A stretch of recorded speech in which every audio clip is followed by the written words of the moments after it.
निवडणुकीच्या निकालाच्या नंतर मी पहिल्यांदाच आपल्या सगळ्यांच्या समोर उभा आहे आणि मला आपल्याला एकच सांगायचं आहे की मी आपल्या सगळ्यांसमोर निवडणुकीच्या निमित्तानं कानाकोपऱ्यामध्ये जाऊन आणि हाच विचार सर्व जनतेला सांगण्याचा प्रयत्न करणार आहे।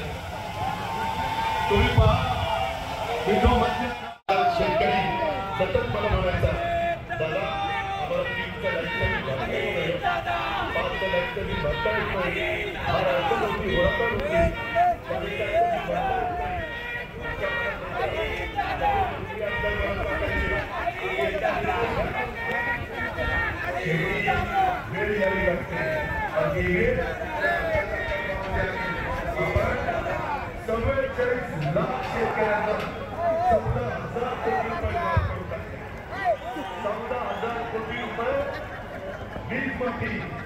आता तुम्हाला आमच्या महावितरणचा अधिकारी बिल भरा म्हणून सांगायला येणार नाही। आमदार करण्याचं काम केलं, सगळ्यांनी आशीर्वाद देण्याचं काम केलं।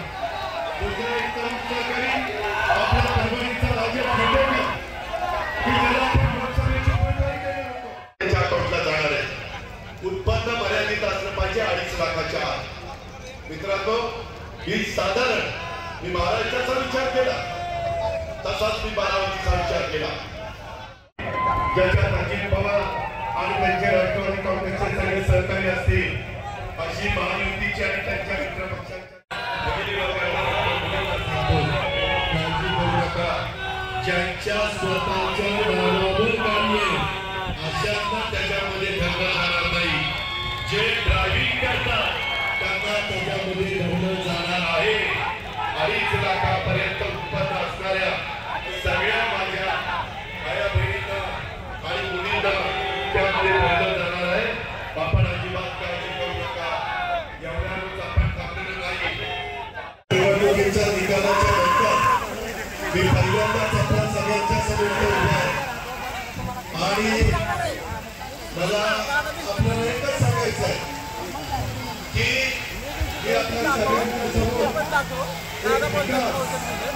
आणि गरीब लोकांना मदत, परंतु मी कार्यकर्त्यांना सांगेन, जनतेला सांगेन अपयश झालं म्हणून ऐकून जायचं नसतं। आणि कालच्या विधान परिषदेच्या निवडणुकीमध्ये 9 आमदार आपले निवडून आले म्हणून भरून पण जायचं नसतं। यश पण पत्राला शिकलं पाहिजे आणि अपयश झालं तरी खचून न जाता मोठ्या नव्या उमेदीनं लोकांच्या समोर जाण्याचं, त्याच्यामध्ये भेदाभेद करायचा नाही। आता मी एक गोष्ट सांगणार आहे तर अशा आता या बातमीमध्ये इथे सांगण्यात आलं की आरक्षणा